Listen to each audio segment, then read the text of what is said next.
पहला था फजस, जो जानवरों से बातचीत कर सकते हैं। दूसरा फ्लिकर्स, जो किसी भी चीज को अपनी ओर खींच सकते हैं। तीसरा द फ्लेयर्स, जो आग पर काबू रखते हैं। चौथा फ्लायर्स, जो आसमान में उड़ सकते हैं। और पांचवा था फज्स, जो किसी भी जानवर का रूप धारण कर सकते हैं।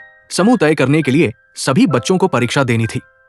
फ्लेयर्स का पहला टेस्ट था 2 मीटर दूर रखी मोमबत्ती को जलाना। फिलिप नाम के लड़के ने बड़ी आसानी से यह कर दिखाया। एलियट की बारी आई तो उसके हाथों से चिंगारी नहीं बल्कि धुआं निकला। प्रोफेसर नाखुश हुए। आखिर में रायना की बारी आई और उसने बस अपनी छोटी उंगली से ही मोमबत्ती जला दी।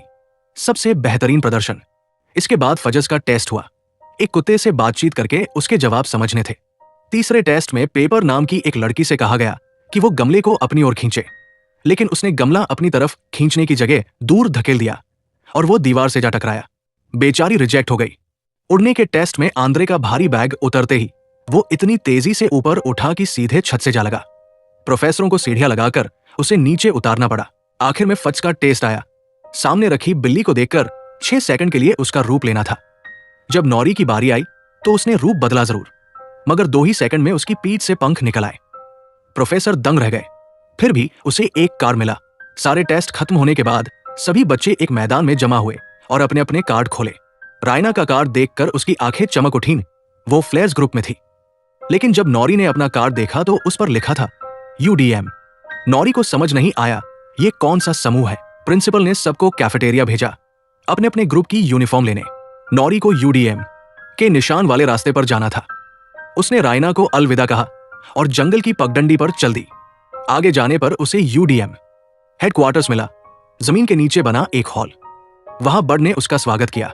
उस हॉल में नौरी को ऐसे बच्चे मिले जो जादुई परीक्षा में किसी न किसी वजह से खरे नहीं उतरे थे। उन्हें जादू की पढ़ाई नहीं करवाई जाती थी, बल्कि आम दुनिया के बच्चों की तरह सामान्य शिक्षा दी जाती थी। यह जानकर नौरी का गुस्सा भड़क उठा। उसने पूछा, हम बाकी बच्चों की तरह जादू क्यों नहीं सीख सकते? तभी प्रिंसिपल लिंडा वहां पहुंची।